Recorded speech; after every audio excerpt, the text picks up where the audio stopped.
কোৰআন মজিদৰ বিষয়ভিত্তিক আলোচনা ও চৰ্চাৰ ধাৰাবাহিকতাৰ আজিৰ 736 নং খণ্ডটিৰ মাজলৈ মই মুক্তাবুল হুছেইনে আপোনালোক সকলোকে স্বাগতম জনাইছোঁ। আমাৰ প্ৰত্যেকগৰাকী দৰ্শক তথা শ্ৰোতালৈ একমাত্ৰ পথ নামৰ ইউটিউব চেনেলটিৰ তৰফৰ পৰা আমি জনাইছোঁ আমাৰ আন্তৰিক হিয়া ভৰা অভিবাদন সালামুন আলাইকুম। আমি আশা ৰাখিছোঁ আল্লাহ সুবহানাহু তাআলাই যেন সকলোকে শান্তিৰে ৰাখক, কুশলে ৰাখক আৰু বিশেষভাৱে সত্যৰ সন্ধানী হবৰ বাবে আল্লাহৰ কিতাবৰ প্ৰতি যাতে আকৰ্ষিত কৰক। প্ৰিয় দৰ্শকবৃন্দ, বিগত সময়ছোৱাত আমি বহুতো বিষয়ভিত্তিক চৰ্চা আপোনালোকৰ মাজলৈ লৈ আহি আছোঁ, যিসমূহ আলোচনা, যিসমূহ চৰ্চা প্ৰকৃততে পৰম্পৰাগতভাৱে চলি অহা ধৰ্মীয় ৰীতি নীতিৰ বিপৰীত দিশে গতি কৰিছে। এই কথা একেবাৰে স্পষ্ট আল্লাহৰ কিতাবৰ দিশ আৰু পৰম্পৰাগতভাৱে চলি অহা ইছলাম নামৰ ধৰ্মীয় গ্ৰন্থৰ কথা বতৰাসমূহৰ মাজত আমি ইউনিকনেছ, একেটি কথাই আমি কতো বিচাৰি পোৱা নাই। কোৰআন মজিদত আল্লাহে নাজিল নকৰা অসংখ্য নীতি নিয়মৰ মাজেৰে প্ৰকৃততে আল্লাহৰ কিতাবৰ প্ৰকৃততে বিৰোধ কৰাৰ উদ্দেশ্যৰে এনেসমূহ ধৰ্মীয় পুথি পৃথিৱীত এক্সিষ্ট কৰি আছে। আমি যেহেতু পৰম্পৰাৰ অনুসাৰী, আমি ভয় কৰোঁ, চিন্তা কৰিবলৈকে ভয় কৰোঁ। অথচ আল্লাহ সুবহানাহু তাআলাই প্ৰশ্ন কৰিছে কোৰআন মজিদত, আফালা ইয়াতাদাব্বাৰুনাল কুৰআন, সিহঁতে কি এই কোৰআনক লৈ চিন্তা চৰ্চা নকৰিবনে, গৱেষণা নকৰিবনে? গতিকে যিসকলে প্ৰকৃততে সত্যৰ সন্ধান কৰি কোৰআন মজিদৰ আয়াতৰ প্ৰতি চিন্তা চৰ্চা কৰিছে, তেনে লোকসকলৰ বাবেহে প্ৰকৃততে কোৰআন মজিদ। তেনে লোকসকলকহে প্ৰকৃততে কোৰআন মজিদে পথৰ নিৰ্দেশনা দিব।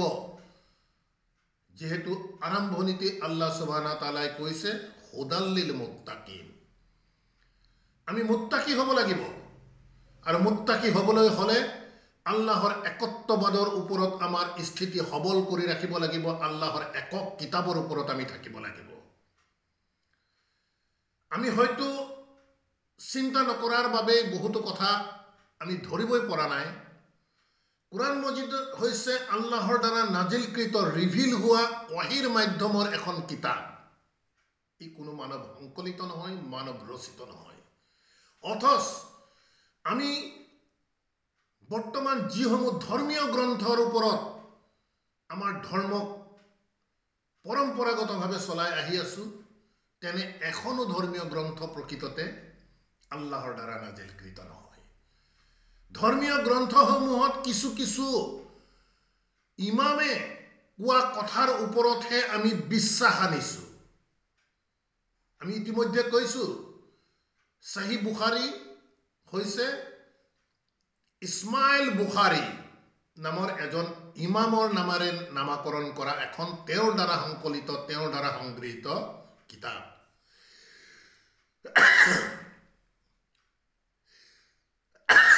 ঠিক তেনেধৰণে সহিহ মুছলিম, আবু দাউদ, তিৰমিজি, নাসাই, ইবনে মাজাহ, চিয়াচিত্তাহৰ যিমানসমূহ ধৰ্মীয় গ্ৰন্থ আছে, প্ৰত্যেকসমূহ ধৰ্মীয় গ্ৰন্থ প্ৰকৃততে বিশেষ বিশেষ ইমামে সংকলন কৰা কথা। ইমামেহে তথ্যৰ আধাৰত কৈছে যে সালামুন আলা মুহাম্মদে এনেধৰণে কৈছিলে। গতিকে আমাৰ প্ৰাথমিক আমি ইমান আনিছোঁ সেইসকল ইমামৰ ওপৰত। সেই কথা বতৰাসমূহ, সেই ৰীতি নীতিসমূহ সালামুন আলা মুহাম্মদে কোৱা বুলি আল্লাহৰ কোনো ধৰণৰ দলিল নাই। অথচ কোৰআন মজিদ একেবাৰে স্পষ্ট এখন কিতাপ। ই হৈছে বুৰহান, ই হৈছে প্ৰমাণ। ইয়াত আল্লাহ সুবহানাহু তাআলাই কোৰআন মজিদ সন্দৰ্ভত কৈছে ইন্নাহু লাকাউলু ৰাসূলিন কাৰীম, নিশ্চিতভাৱে এই কোৰআন হৈছে এজন সন্মানীয় ৰসুলৰ মুখৰ বাণী, কাউলে ৰাসূল। ইয়াৰ বাহিৰৰ ধৰ্মীয় গ্ৰন্থসমূহ কাউলে ৰাসূল বুলি আল্লাহে কোৱা নাই, ৰসুলৰ মুখৰ বাণী বুলি আল্লাহে কোৱা নাই, ইমামসকলে কৈছে। আমি ইমান আনিছোঁ ইমামসকলৰ ওপৰত, তেখেতসকলে সত্য কথা কৈছে বুলি আমি ধৰি লৈছোঁ। আমাৰ যি ইমানৰ যি শপতনামা কোরআন মজিদত আল্লাহ সুবহানাহু ওয়া তাআলা আমাক শিকাইছে, কুল্লুন আমানা বিল্লাহি ওয়া মালাইকাতিহি ওয়া কুতুবিহি ওয়া রুসুলিহি ওয়াল ইয়াউমিল আখিরি, এই বিষয়বস্তুসমূহৰ ওপৰত বিশ্বাস আনিবলৈ কৈছে কোৰআন মজিদত আল্লাহ সুবহানাহু ওয়া তাআলাই কোনো স্থানতেই কোৱা নাই আমানা বিল্লাহি ওয়া মালাইকাতিহি ওয়া কুতুবিহি ওয়া ৰুসুলিহি ওয়া উলামাই, উলামা সকলৰ ওপৰত, উলামা হৈছে আলিমৰ বহু বচন, উলামা সকলৰ ওপৰত উলামা সকলৰ কথা বিশ্বাস কৰাৰ তথ্য কোৰআন মজিদত অহা নাই। আহিছে সমাজৰ নেতৃস্থানীয় লোকসকলক আনুগত্য কৰাৰ কথা আহিছে। সেই আনুগত্য যদি আল্লাহৰ কিতাপ সদৃশ নহয়, তেতিয়া আল্লাহে তেওঁলোকক ৰিজেক্ট কৰি আল্লাহৰ কিতাপৰ প্ৰতি ধাবিত হ'বলৈ কৈছে।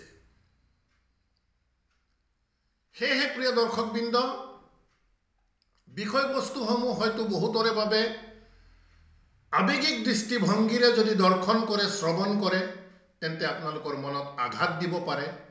সেয়েহে আমি পুনৰ কৈছোঁ, আপোনালোকক কাকো বিশ্বাসৰ আঘাত দিয়া, কাকো হেয় প্ৰতিপন্ন কৰা আমাৰ উদ্দেশ্য নহয়। আমাৰ উদ্দেশ্য হৈছে সত্য যেহেতু আহি গৈছে, বাতিল বিলুপ্ত হ'ব লাগে। আল্লাহ সুবহানাহু ওয়া তাআলাই কোরআন মজিদৰ বনি ইছৰাইলত কৈছে, ওয়াকুল জাআল হাক্ক ওয়া জাহাকাল বাতিলা ইন্নাল বাতিলা কানা জাহুকা। বাৰ্তাবাহকক আদেশ দিছে, ওয়াকুল তুমি কোৱা, জাআকা আল হক, যে তোমাৰ ওচৰত আহি গৈছে আল হক, প্ৰকৃত বাস্তৱতা অৰ্থাৎ কোৰআন মজিদ, ওয়া জাহাকাল বাতিল, আৰু বাতিল বিলুপ্ত হ'ব। ইন্নাল বাতিলা কানা জাহুকা, নিশ্চিতভাৱে এনেধৰণৰ বাতিল সি বিলুপ্তৰ বিষয়ে। পৃথিৱীত আমি হয়তো ইয়াৰ বিলুপ্তি নেদেখিলেও আল্লাহৰ ওচৰত এই বাতিলৰ তিল মানো কোনো দাম নাথাকে। বাতিল বুলি কোৱাৰ লগে লগে আল্লাহৰ কিতাপৰ বাহিৰৰ, আল্লাহৰ নামত প্ৰচলিত, আল্লাহৰ ৰসুলৰ নামত প্ৰচলিত সকলোবোৰ বিষয়কেই প্ৰকৃততে ই সাঙুৰি লৈছে। গতিকে আমি ইমামসকলৰ ওপৰত, ইমাম বুখাৰী, ইমাম মুছলিম, তেখেতসকলৰ ওপৰতহে আমি ইমান আনি সেই কথা বতৰাসমূহ সালামুন আলা মুহাম্মদৰ বুলি বিশ্বাস কৰি আছো, আল্লাহ সুবহানাহু ওয়া তাআলাৰ কথাৰ ওপৰত নহয়। আল্লাহে কোৰআন মজিদক কৈছে এজন সন্মানিত ৰসুলৰ মুখৰ বাণী, লা কাউলু ৰাসূলিন কাৰীম, অথচ আমি ইয়াক গুৰুত্ব দিয়া নাই। এই হৈছে আমাৰ বাস্তৱ পৰিস্থিতি। যি কি নহওক প্ৰিয় দৰ্শকবৃন্দ, আল্লাহ সুবহানাহু ওয়া তাআলাই ফ্ৰী উইল দিয়া আছে। আমি ক'ব লাগিব একমাত্ৰ আল হক ক'ব লাগিব। আল হকৰ বাহিৰত আমি একো কথাই ক'ব নোৱাৰো। আল হক হৈছে কোৰআন মজিদ। কিন্তু অতি দুৰ্ভাগ্যজনক কথা, আমাৰ ওয়াজ নসিহত, আমাৰ আলিম উলামাসকলে কোৰআন মজিদৰ হয়তো সামান্য দুই এটি কথা আয়াতৰ আগ ধৰিয়ে গোটেই বিষয়বস্তু কোৰআনৰ বাহিৰলৈ গুচি যায়। সেই অধিকাৰ আল্লাহ সুবহানাহু ওয়া তাআলাই আমাক দিয়া নাই। আমি যদি যাওঁ তেন্তে আমি দেখিবলৈ পাম 18 নং সূৰাৰ 29 নং আয়াতটিৰ মাজলৈ আমি আমন্ত্ৰণ জনাইছোঁ। আল্লাহ সুবহানাহু ওয়া তাআলাই কি কৈছে মন কৰিব সত্য কোৱাৰ ক্ষেত্ৰত।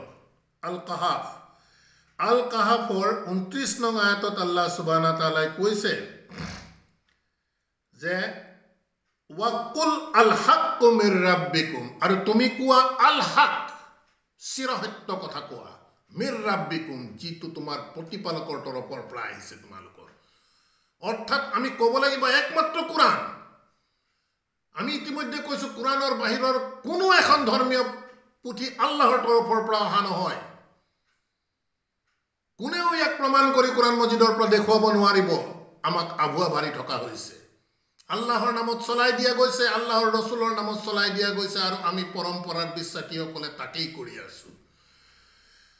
গতিকে ৰসুলৰ প্ৰতি আল্লাহৰ আদেশ কৈছে, কুলিল হাক্কু মিৰ ৰাব্বিকুম, তুমি কৈ দিয়া তোমাৰ প্ৰতিপালকৰ তৰফৰ পৰা অহা সত্য, অৰ্থাৎ কোৰআন মজিদ তুমি কোৱা। ফামান সাআ ফালিয়ুমিনা, গতিকে যি ইচ্ছা কৰে ইয়াক বিশ্বাস কৰক, ওয়ামান সাআ ফালিয়াকফুৰ। আৰু যি ইচ্ছা কৰিব কোৰাণ মজিদ ৰিজেক্ট কৰি অগ্ৰাহ্য কৰি ইয়াৰ বাহিৰত তেওঁলোকে যি ধৰে ধৰি থাকক, তুমি কেৱল হক কোৱা, আল হক কোৱা। নিৰ্দিষ্ট কৰিছে আল হক হৈছে কোৰাণ মজিদ। গতিকে প্ৰিয় দৰ্শকবৃন্দ, আমি ওয়াজ নচিহততে হওক বা এজনে আনজনক আল্লাহ সম্পৰ্কীয় কথা বতৰা আলোচনা কৰিবলৈ যাওঁতে একমাত্ৰ কোৰাণ মজিদৰ বাহিৰৰ কথা কোৱাৰ আমাক তিল মানুহ অৱকাশ আল্লাহ সুবহানাহু তাআলাই দিয়া নাই। এই আয়াতত স্পষ্ট কৰিছে আল হক মিৰ ৰাব্বিকুম। গতিকে আমি কোৰাণ মজিদৰ কথাই ক'ব লাগিব। কোৰাণ মজিদত আল্লাহ সুবহানাহু তাআলাই দেখা গৈছে যে পৃথিৱীত মানুহক যেহেতু পৰীক্ষাৰ বাবে ৰাখিছে, গতিকে ফ্ৰী উইল দি দিছে। সেই আয়াতত কৈছে তুমি কৈ দিয়া, যাৰ ইচ্ছা আছে ইয়াক বিশ্বাস কৰক, যাৰ ইচ্ছা আছে ইয়াক অগ্ৰাহ্য কৰি দিয়ক। আল্লাহে বাক স্বাধীনতা দি দিছে। লগে লগে কৈ দিছে ইন্না আ'তাদনা লিজালিমিনা নাৰান। লগে লগে কিন্তু সাৱধান বাণী শুনাই দিলে যে নিশ্চিতভাৱে আমি প্ৰস্তুত কৰি ৰাখিছোঁ এনে ধৰণৰ জালিম আল্লাহৰ কিতাপৰ অগ্ৰাহ্যকাৰীসকলৰ বাবে জুই আমি প্ৰস্তুত কৰি ৰাখিছোঁ। এতিয়া বিবেচনা আপোনালোকৰ। আল হক হৈছে আল্লাহৰ কিতাপ। ইয়াক যদি কোনোবাই গ্ৰহণ কৰিছে, ইনশাআল্লাহ আল্লাহৰ এই জুইৰ পৰা বাচিব পাৰিব। ইয়াৰ বাহিৰত গৈ মানুহৰ দ্বাৰা সংকলিত, মানুহৰ দ্বাৰা সংগৃহীত কথা বতৰাৰ ওপৰত ইমান আনি তাকেই এজন সালামুন আলা মুহাম্মদৰ নামত চলাই থকা বিষয়ক আমি সত্য বুলি মানি লৈ পৃথিৱীৰ পৰা যোৱাৰ পাছত আল্লাহৰ কিতাপ অগ্ৰাহ্য কৰাৰ অপৰাধত আমি কোনেও হাৰি যাব নোৱাৰিম। সেয়েহে প্ৰিয় দৰ্শকবৃন্দ, আমি আপোনালোকক কেৱল তথ্যসমূহ দাঙি ধৰিছোঁ কোৰাণ মজিদৰ আয়াতৰ আধাৰত। আপোনালোকে বিবেচনা কৰক। আমি বাৰম্বাৰ কৈ আহিছোঁ আমাৰ কথা বতৰা আপোনালোকে কেতিয়াও অন্ধভাৱে অনুসৰণ কৰাৰ তিল মানুহ প্ৰয়োজন নাই। প্ৰাথমিকভাৱে আমাৰ কথা বতৰা আল্লাহৰ কিতাপৰ আয়াত ভিত্তিক হৈছে নাই চাওক। তাৰপিছত নিজক প্ৰশ্ন কৰক যে আপুনি আল হকৰ লগত থাকিব নে আল বাতিলৰ লগত থাকিব। সেইটো হৈছে প্ৰত্যেকৰে নিজস্ব বিবেচনাৰ বিষয়। আল্লাহ সুবহানাহু তাআলাই কিন্তু স্পষ্ট কৰি দিছে এনে ধৰণৰ আল্লাহৰ কিতাপৰ অগ্ৰাহ্যকাৰীসকলৰ বাবে আল্লাহে জুই প্ৰস্তুত কৰি ৰাখিছে। যি কি নহওক প্ৰিয় দৰ্শকবৃন্দ, আমি ইতিমধ্যে বিগত আমাৰ চৰ্চাসমূহত বিশেষভাৱে আমাৰ যোৱাটো ভিডিঅ'ত আমি আপোনালোকৰ মাজত ঐতিহাসিক তথ্য দাঙি ধৰিলোঁ যে প্ৰচলিত নামাজ কোৰাণ মজিদত নথকা এটি বিষয়। ইয়াৰ উৎস পৌৰাণিকভাৱে ঐতিহাসিকভাৱে আমি ক'ত বিচাৰি পাইছোঁ সেই দিশটোৰ কিছু তথ্য আমি আপোনালোকৰ মাজত দাঙি ধৰিলোঁ। আমি সদায় কৈ আহিছোঁ প্ৰিয় দৰ্শকবৃন্দ যে কোৰাণ মজিদৰ সালাত প্ৰচলিত নামাজ নহয়। কিন্তু যিসকলে কোৰাণ মজিদৰ সালাতক প্ৰচলিত নামাজ বুলি দাবী কৰে, কোৰাণৰ আয়াত অনুসৰি তেনে কথা দাবী কৰা শতকৰা 98-99% লোকেই প্ৰকৃততে প্ৰচলিত নামাজৰ ওচৰলৈকো যাব নোৱাৰিব। কিয়নো প্ৰচলিত নামাজ যদি কোৰাণৰ সালাত হয়, তেন্তে সূৰা নিসাত আল্লাহ সুবহানাহু তাআলাই বিশ্বাসী লোকসকলক সম্বোধন কৰি কৈছে যে ইয়া আইয়ুহাল্লাযীনা আমানু লা তাকরাবুস সালাত ওয়া আনতুম সুকারা হাত্তা তা'লামুনা মা তাকুলুন। মন কৰিব, ইয়াত কৈছে আমি এই চৰ্চা আপোনালোকৰ মাজত দাঙি ধৰিছোঁ যিসকলে কোৰাণৰ সালাতক প্ৰচলিত নামাজ বুলি কৈছে। আমি কৈছোঁ কোৰাণৰ আয়াত অনুসৰি তেনে ধৰণৰ গৰিষ্ঠ লোকেই নামাজৰ কাষ চাপিবলৈ আল্লাহে মানা কৰিছে। ইয়া আইয়ুহাল্লাযীনা আমানু, হে বিশ্বাসীসকল, লা তাকৰাবুস সালাত, সালাতৰ ওচৰলৈ নাযাবা। ওয়া আনতুম সুকাৰা, ইয়াত এতিয়া অনুবাদ কৰি দিছে সুকাৰা মানে নিচাগ্ৰস্ত, নিচা খোৱা মদাহী লোক বুলি কৈ আছে।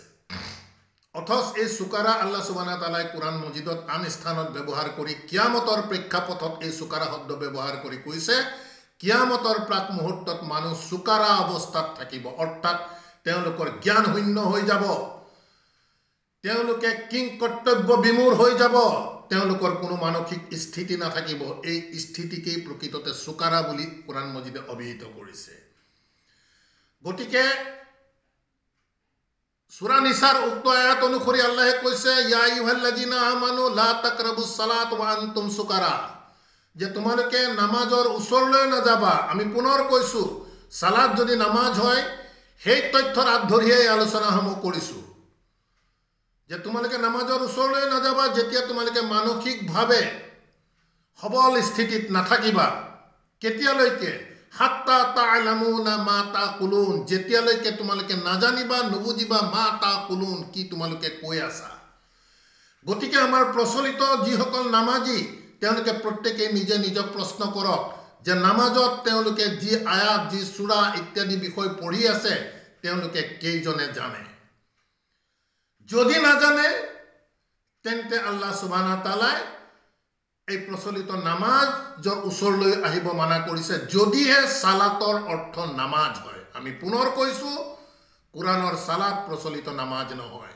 তেওঁলোকৰ দাবী অনুসৰি যদি আমি আয়াত অনুবাদ কৰো তেন্তে আয়াতে দেখিছো আমাক এনে ধৰণৰ এক নিৰ্দেশনা দিছে য'ত আমি কি কৈ আছো সেইটো নজনা লৈকে নামাজৰ ওচৰলৈ যাবলৈ মানা কৰিছে, যদিহে তুমি মানসিক সবল স্থিতিত নাথাকা। আয়াতটিৰ আন এটি লক্ষণীয় দিশ আছে আল্লাহৰ সম্বোধন ইয়া আইয়ুহাল্লাযিনা আমানু, বিশ্বাসী লোকসকলক আল্লাহে কৈ আছে। গতিকে সুকাৰা বুলি কৈ মদ্যপান কৰাৰ যিটো দিশ ইয়াত অনুবাদত আনিছে, বিশ্বাসী লোকসকলে কেতিয়াবা মদ খাই মাতলামি কৰিব পাৰে নেকি? এই বিষয়সমূহ আমি চিন্তাৰ বিষয় হয়। ইয়াৰ উপৰিও কোৰআন মজিদত আমি 29 নং সূৰাৰ 45 নং আয়াত যদি আমি অধ্যয়ন কৰো, তাত আহিছে যদিহে সালাতৰ অৰ্থ নামাজ হয় তেন্তে 29 নং সূৰাৰ 45 নং আয়াতত আল্লাহ সুবহানাহু ওয়া তাআলাই নিশ্চয়তা দি কৈছে যে ইন্না সালাতা তানহা আনিল ফাহশাই ওয়াল মুনকার, যে নিশ্চিতভাৱে এই নামাজে তানহা বাধা দিয়ে, তোমালোকক আঁতৰাই ৰাখে, আনিল ফাহশাই ওয়াল মুনকাৰ, অশ্লীলতা আৰু বেয়া কামৰ পৰা। প্ৰিয় দৰ্শকবৃন্দ, প্ৰচলিত নামাজে যদি মানুহক বেয়া কামৰ পৰা বচাই ৰাখে তেন্তে ইমান পৃথিৱীত এনে ধৰণৰ লাখ লাখ নামাজী আজি কিয় অপৰাধৰ কাঠগড়াত উঠিব লগা হৈছে, কিয় কাৰাবন্দী হ'ব লগা হৈছে? তেনে লোকসকলে যদিও কাৰাগাৰৰ ভিতৰতো সেই নামাজ আদায় কৰি আছে, তেন্তে আল্লাহৰ কথা যেহেতু সত্য, সালাতৰ অৰ্থ যদি নামাজ হয় তেন্তে নামাজে নিশ্চয়ভাৱে মানুহক বেয়া কাম, অশ্লীলতাৰ পৰা বচাই ৰাখিব লাগে। কিন্তু বাস্তৱিকতাত ইয়াৰ কোনো আমি প্ৰাসংগিকতা আমি দেখিবলৈ পোৱা নাই। অনিচ্ছা সত্ত্বেও আমি ক'বলৈ বাধ্য হৈছো, বহুতো মাদ্ৰাছাৰ শিক্ষক এনে ধৰণৰ অপৰাধত লিপ্ত হোৱাৰ বাতৰি আমি পাই আছো।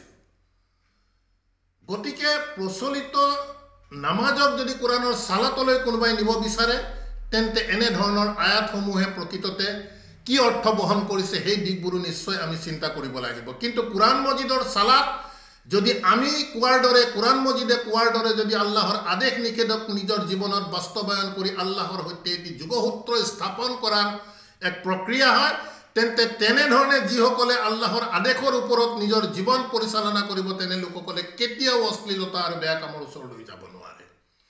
যি কি নহওক প্ৰিয় দৰ্শকবৃন্দ, আমাৰ আজি আলোচ্যৰ বিষয়বস্তু হৈছে এনে ধৰণৰ প্ৰচলিত নামাজত প্ৰকৃততে আমি কি কৈ আছো আৰু কি কৰি আছো সেই দিশটোৰ বাবে আমি দুটি বা তিনিটি তথ্য আপোনালোকৰ মাজত দাঙি ধৰাৰ চেষ্টা কৰিম ইনশাআল্লাহ। যিসকলে প্ৰকৃততে সত্যৰ সন্ধানী তেওঁলোকে ইয়াক ক্লু হিচাপে লৈ অসংখ্য বিষয়, বাস্তৱ বিষয় তেওঁলোকে চিন্তাৰ আওতালৈ আনিব পাৰে। প্ৰথমতে আমি আপোনালোকক চৰ্চাৰ আঁত ধৰিবৰ বাবে আমাৰ প্ৰচলিত নামাজত আমি আৰম্ভ কৰি আছো আল্লাহু আকবৰ বুলি কৈ তাকবীৰে তাহৰিমা। আৰম্ভণিতে আমি আল্লাহক যি নামেৰে নামাকৰণ কৰি কৈছো আল্লাহু আকবৰ, আল্লাহৰ এই নাম কোৰাণ মজিদৰ ক'তো বিচাৰি পাবলৈ নাই। তেন্তে আল্লাহৰ কিতাবত নথকা এটি নাম আমি বাহিৰৰ পৰা আমদানি কৰি আনি কিয় আমাৰ নামাজ আৰম্ভ কৰিব লগা হ'ল অথচ কোৰআন মজিদত আল্লাহে অসংখ্য তেনেধৰণৰ আল্লাহৰ নাম উল্লেখ কৰিছে। উদাহৰণস্বৰূপে আমি আপোনালোকক নিব বিচাৰিছোঁ 59 নং সূৰাৰ 23 আৰু 24 নং দুটি আয়াতৰ মাজলৈ। সূৰা আল হাসৰৰ আপুনি যদি 23 নং আয়াতৰ মাজলৈ যায় 23 নং আয়াতত কৈছে হুয়া আল্লাহ, তেখেত হৈছে আল্লাহ, আল্লাজি লা ইলাহা ইল্লা হুয়া, যি আল্লাহ তেওঁৰ বাহিৰে আৰু কোনো মান্য নাই, আমি কাৰো কথা মানিব নোৱাৰিম। এই কলিমাৰো বাস্তৱতা আমি বুজি পাব লাগিব, লা ইলাহা ইল্লা হুয়া। সেই আল্লাহৰ কথা কৈ আল্লাহৰ গুণগত নামসমূহ আল্লাহে আয়াতত এনেধৰণে উল্লেখ কৰিছে হুয়া আল মালিকু আল কুদ্দুসু আসসালামু আল মুমিনু আল মুহাইমিনু আল আজিজু আল জব্বাৰু আল মুতাকাব্বিৰ। ইয়াত যিমান এনেধৰণৰ আল লগাই কৈ আছে আল মালিকু আল কুদ্দুসু আসসালামু ইত্যাদি প্ৰত্যেকবোৰ হৈছে আল্লাহৰ গুণগত নাম, নিৰ্দিষ্ট কৰিছে আল সংযুক্ত কৰি। সুবহানাল্লাহু আম্মা ইউশৰিকুন, আল্লাহ হৈছে মুক্ত পবিত্ৰ, আম্মা ইউশৰিকুন, যি সিহঁতে ইয়াৰ লগত শৰীক কৰে এই নামসমূহৰ লগত, এইসমূহ আল্লাহৰ নহয়। তাৰ পৰৱৰ্তী 24 নং আয়াতত পুনৰ কৈছে হুয়া আল্লাহ, তেখেত হৈছে আল্লাহ আল খালিকু আল বাৰিউ আল মুসাউৱিৰু। এই গোটেইবোৰ হৈছে আল্লাহৰ গুণগত নাম, আল খালিক আল বাৰি আল মুসাউৱিৰ। লগে লগে কৈছে লাহু আল আসমাউল হুসনা, এনেধৰণৰ তেখেতৰ অসংখ্য গুণগত নাম আছে। ইয়াৰ উপৰিও আমি সূৰা ফাতিহাৰ আৰম্ভণিতে আল্লাহৰ গুণগত নাম পাইছো আৰ ৰহমান আৰ ৰহিম আল কবিৰ। গোটেই কোৰআন মজিদতে আল্লাহ সুবহানাহু তাআলা আল্লাহৰ বিভিন্ন গুণগত নামেৰে তেখেতৰ নাম আল্লাহে সন্নিবিষ্ট কৰিছে, য'ত আল্লাহু আকবাৰ বুলি কোনো স্থানতে উল্লেখ কৰা নাই। আল্লাহৰ ইমান ধৰণৰ আসমাউল হুসনা সুন্দৰ সুন্দৰ নাম থকাৰ পিছত কিয় আমি কোৰআন মজিদত নথকা বাহিৰৰ পৰা আল্লাহৰ এটি নাম ধাৰ কৰিব লগা হ'ল? নিশ্চিতভাৱে ই এক চিন্তনীয় বিষয় আৰু আপোনালোকৰ বিবেচনাৰ বাবে আমি দাঙি ধৰিলোঁ। দ্বিতীয় এটি দিশ আমি প্ৰচলিত নামাজ সন্দৰ্ভত আমি আপোনালোকৰ দৃষ্টি আকৰ্ষণ কৰি ক'ব বিচাৰোঁ। আমি প্ৰত্যেকেই জানো যে আল্লাহৰ দ্বাৰা নাজিলকৃত এই কোৰআন মজিদ আল্লাহে হিদায়তৰ বাবে, পথৰ নিৰ্দেশনাৰ বাবে, মানৱ কল্যাণৰ বাবে সমগ্ৰ মানৱ জাতিক পথৰ নিৰ্দেশনা হিচাপে কিছু আদেশ আৰু নিষেধ সন্নিবিষ্ট কৰিছে এই কোৰআন মজিদত, য'ত প্ৰথম পক্ষ হৈছে আল্লাহ সুবহানাহু তাআলা আৰু দ্বিতীয় পক্ষ হৈছে সমগ্ৰ মানৱ জাতি। মাজত আল্লাহৰ ৰসুলক মাধ্যম হিচাপে লৈ কোৰআন মজিদত দেখা গৈছে আল্লাহে বহুতো কথা প্ৰত্যক্ষভাৱে মানৱ জাতিক কৈছে আৰু বহুতো কথা তেখেতৰ দ্বাৰা মনোনীত বাৰ্তাবাহকৰ মাধ্যমেৰে আমাক কোৱাইছে, য'ত আমি কুল বুলি পাম, অৰ্থাৎ আল্লাহে বাৰ্তাবাহকক ক'বলৈ কৈছে কুল, তুমি কৈ দিয়া। ইয়াৰ উপৰিও আমি পৰম্পৰাগতভাৱে চলি অহা তেওঁলোকৰ অতি বিশ্বাসী এখন ধৰ্মীয় গ্ৰন্থ সহিহুল বুখাৰীৰ এটি তথ্য আমি আপোনালোকৰ মাজত লৈ আনিব বিচাৰিছোঁ। সহিহুল বুখাৰীৰ পৰিচ্ছেদ 9 যি হাদিছৰ হেডিং আছে, হেডিংটো হৈছে মুছল্লিয়ে সালাতত তেওঁৰ মহান প্ৰতিপালকৰ লগত গোপন কথা পাতে। মন কৰিব, কৌশলগতভাৱে ইয়াত যদিও নামাজ বুলি কোৱা নাই, সালাতেই কৈছে, অৰ্থাৎ মুছল্লিয়ে, এই হাদিছ অনুসৰি মুছল্লিয়ে অৰ্থাৎ নামাজ আদায় কৰি কাৰিয়ে আল্লাহৰ সৈতে গোপন কথা পাতে, আল্লাহৰ সৈতে কমিউনিকেশ্যনৰ। ঠিক আছে, 531 নং উক্ত পৰিচ্ছেদৰ হাদিছত কৈছে আনাস ইবনে মালিক ৰাদিয়াল্লাহু আনহুৰ দ্বাৰা বৰ্ণিত, তেখেতে কৈছে আল্লাহৰ ৰসুল সাল্লাল্লাহু আলাইহি ওয়াসাল্লামে কৈছে তোমালোকৰ মাজত কোনোৱে যেতিয়া সালাতত থিয় হয় তেতিয়া তেওঁ নিজ প্ৰতিপালকৰ লগত গোপন কথা কয়। এই হাদিছৰ আগ ধৰিয়ে আমি চৰ্চাৰ বাবে, বিবেচনাৰ বাবে আপোনালোকক দাঙি ধৰিব বিচাৰিছোঁ আন এটি বিষয়। আমি সালাতত যেতিয়া সূৰা ফাতিহা পঢ়োঁ, সূৰা ফাতিহা পঢ়াৰ পাছত আমি প্ৰত্যেকেই কোৰআনৰ সূৰাৰ সমূহৰ কিছু অংশ নতুবা সৰু সৰু সূৰাসমূহ আমি পাঠ কৰোঁ।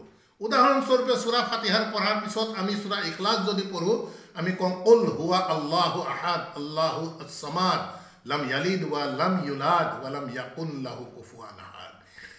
এই কথা ফাঁকি আল্লাহৰ বক্তব্য হয়, বাৰ্তাবাহকক আদেশ কৰিছে কুল, তুমি কৈ দিয়া হুয়া আল্লাহ, তেখেত আল্লাহ আহাদ। এতিয়া হাদিস অনুসৰি যদি আল্লাহৰ সৈতে গোপন আলোচনা হৈছে, আল্লাহে আমাক কোৱা কথাখিনি আমি সেই গোপন আলোচনাত আল্লাহক কৈছো যে তুমি কোৱা কি পৰ্যায়ত আছো। প্ৰিয় দৰ্শকবৃন্দ, বিষয়বস্তুসমূহ আশা কৰো আপোনালোকে চিন্তাৰ আওতালৈ আনক। এনেধৰণৰ আল্লাহে যিমান আদেশ নিষেধৰ কথা বতৰাসমূহ কৈছে, সেই কথা বতৰাসমূহকে আমি একো বুজি নোপোৱাকৈ আমাৰ নামাজত আল্লাহৰ সৈতে গোপন কথা পাতিবলৈ গৈ আল্লাহে কোৱা কথাখিনি আল্লাহক আমি ৰিটাৰ্ণ কৰি কৈ দিছো। ইয়াৰ প্ৰাসংগিকতা সম্পৰ্কে আশা কৰো আপোনালোকে বিবেচনা কৰিব। ৩ নং এটি তথ্য আপোনালোকৰ মাজত দাঙি ধৰিব বিচাৰিছো। হাদিস গ্ৰন্থসমূহে আমাক নামাজৰ প্ৰতি উৎসাহিত কৰি কৈছে যে সাল্লু কামা ৰাআইতুমুনি ওয়াসাল্লি। সালামুন আলা মুহাম্মাদে হেনো কৈছে, হাদিস অনুসৰি, কোৰআন অনুসৰি নহয় প্ৰিয় দৰ্শকবৃন্দ, হাদিস অনুসৰি কৈছে সাল্লু, তোমালোকে নামাজ পঢ়া, কামা ৰাআইতুমুনি, যেনে ধৰণে মোক তোমালোকে দেখা পাইছা, ওয়াসাল্লি, ঠিক তেনেধৰণে তোমালোকেও নামাজ পঢ়া। এতিয়া প্ৰিয় দৰ্শকবৃন্দ, ইয়াত কেইবাটাও দিশ আছে। যেনে ধৰণে তোমালোকে মোক দেখিছা, দেখা আৰু শুনা দুটি বিষয়। হাদিসৰ কোনো স্থানতেই কিন্তু এই কথা কোৱা নাই যে সাল্লু কামা ৰাআইতুমুনি ওয়া সামি'নি, আৰু মোৰ পৰা কি শুনিছা সেই কথা কিন্তু ক'তো নাই কোৱা। এতিয়া কথা হৈছে, এনেধৰণে আমাক নামাজৰ প্ৰতি উৎসাহিত কৰিছে, যাৰ বাবে আমাৰ নামাজৰ যি আনুষ্ঠানিক, যি দৈহিক আমাৰ হাত আমি কিমান ওপৰলৈকে দাঙিব লাগিব, বুকুত বান্ধিব লাগিব নে নাভিৰ তলত বান্ধিব লাগিব, আমি লুকু কৰোঁতে সিজদা কৰোঁতে ইত্যাদি বিষয়বোৰক লৈ আমাক ব্যস্ত কৰাই দিলে হাদিস গ্ৰন্থসমূহে। হাদিস গ্ৰন্থই কিন্তু শুনাৰ কথাটো কোৱা নাই। এতিয়া আমি প্ৰত্যেকে আমাৰ নামাজত যি আমি তাসাহুদ বুলি কওঁ, তাসাহুদত আমি কি পঢ়ি আছো? আত্তাহিয়াতু লিল্লাহি ওয়াসসালাওয়াতু ওয়াত-তাইয়িবাতু আসসালামু আলাইকা আইয়ুহান নাবিয়্যু। আমাৰ নবীক আমি সালাম পেশ কৰিছো। এফালে কৈছে সাল্লু কামা ৰাআইতুমুনি ওয়াসাল্লি, আমাৰ সালামুন আলা মুহাম্মাদে যেনে ধৰণে নামাজ পঢ়িছে আমিও তেনেধৰণে পঢ়িব লাগিব। গতিকে আমি তাসাহুদ পঢ়োতে আমি যি তাসাহুদত কৈছো আত্তাহিয়াতু লিল্লাহি ওয়াসসালাওয়াতু ওয়াত-তাইয়িবাতু আসসালামু আলাইকা আইয়ুহান নবী, হে নবী তোমাৰ প্ৰতি আমাৰ সালাম। এই সালাম যেতিয়া সালামুন আলা মুহাম্মাদে নামাজ আদায় কৰি তাসাহুদ পঢ়িছিলে, তেওঁ কি নিজে নিজৰ প্ৰতি সালাম এনেধৰণে নামাজৰ মাজত পেশ কৰিছিল নেকি?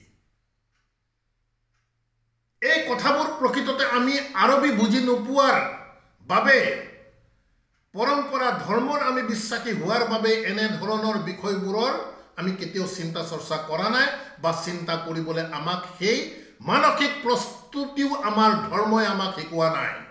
কিন্তু আল্লাহৰ কিতাবৰ প্ৰতি যদি কোনোবাই সমৰ্পিত হয়, তেনে সমৰ্পিত লোকক আল্লাহৰ কিতাবে উৎসাহিত কৰিব বাতিল আৰু হকৰ মাজত চিনাক্ত কৰি, বাতিল বৰ্জন কৰি হকক খামুচি ধৰিবৰ বাবে আল্লাহৰ কিতাবে মানুহক আগুৱাই নিব ইনশাআল্লাহ। গতিকে আমি 2টি বা 3টি বিষয়, আল্লাহু আকবাৰ, আল্লাহৰ এই নাম কোৰআন মজিদত নথকা এটি বিষয়ক বাহিৰৰ পৰা আমি ধাৰ কৰি আনি কিয় আমাৰ নামাজ আৰম্ভ কৰিব লগা হ'ল? আল্লাহুল কবীৰ, আল কবীৰ বুলি কোৰআন মজিদত কৈছে।